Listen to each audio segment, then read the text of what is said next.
এই মুহূর্তে সরাসরি মেচেদার দিকে নজর রাখছি। মেচেদায় পৌঁছে গিয়েছেন মুখ্যমন্ত্রী শুভেন্দু অধিকারী এবং প্রথম সাংগঠনিক বৈঠক, এবং সেই বৈঠক করবেন মুখ্যমন্ত্রী। সেই বৈঠকের দিকে নজর রয়েছে এবং মুখ্যমন্ত্রীকে সম্বর্ধনা জানানো হচ্ছে। কর্মী সমর্থকরা, বিজেপি কর্মী সমর্থকদের উচ্ছ্বাস সকাল থেকেই চোখে পড়ছিল এবং এই মুহূর্তে সরাসরি আপনাদের দেখাচ্ছি মেচেদায় সংগঠন ও ত্রিস্তর পঞ্চায়েত নিয়ে যে বৈঠক, সেই বৈঠকে পৌঁছে গিয়েছেন মুখ্যমন্ত্রী শুভেন্দু অধিকারী। সরাসরি আপনাদের দেখাচ্ছি পূর্ব মেদিনীপুরে শুভেন্দু অধিকারীর বৈঠক, প্রথম সাংগঠনিক বৈঠক, আর সেই বৈঠকের দিকে আমাদের প্রত্যেকের নজর রয়েছে। সেই বৈঠকে কি ভোকাল টনিক দেন মুখ্যমন্ত্রী শুভেন্দু অধিকারী, সেদিকে নজর রয়েছে। এই মুহূর্তে মেচেদায় তিনি পৌঁছে গিয়েছেন মুখ্যমন্ত্রী।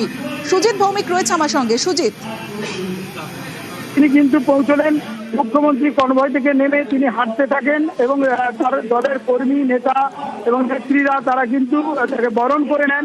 তারপরে তিনি হাঁটতে হাঁটতে এখন মঞ্চে ঢুকেছেন। সভা শহর সেখানে 1200 জনের উপস্থিতি, তাদের সামনে তিনি পৌঁছে এখন যে ছবি দেখাচ্ছি সেখানে দেখবে মঞ্চে তিনি উঠেছেন এবং মঞ্চে উঠে তিনি যে শুভেচ্ছা নেওয়ার পরপরই তিনি বক্তব্য রাখবেন, এটাই জানা যাচ্ছে। তার আগে তিনি কিছু কথা শুনবেন এমনটা জানা যাচ্ছে, কিন্তু মূল কথা হলো তিনি কি বলেন, তিনি কি ভোকাল টনিক দেন, কি পরামর্শ দেন, সেসবের দিকে কিন্তু তাকিয়ে রয়েছে তার দলের কর্মী নেতা জনপ্রতিনিধিরা, তাকিয়ে রয়েছে রাজনৈতিক মহল। তার মুখ্যমন্ত্রী হওয়ার পর তার নিজের জেলায় এই প্রথম সাংগঠনিক বৈঠকে তিনি হাজির হয়েছেন এবং হাজির হওয়ার পর তিনি এইমাত্র মঞ্চে ঢুকলেন, যেখানে রিগেল গেস্ট হাউস, যে গেস্ট হাউসের মঞ্চে তিনি উঠার পর তার সামনে থাকা যারা দলের নেতা কর্মী জনপ্রতিনিধিরা রয়েছেন তারা অপেক্ষা করছেন যে কি ভোকাল ধ্বনি দেন, কি পরামর্শ দেন এবং তার কথা শোনার জন্য, তার নির্দেশ শোনার জন্য কিন্তু অপেক্ষায় ছিলেন।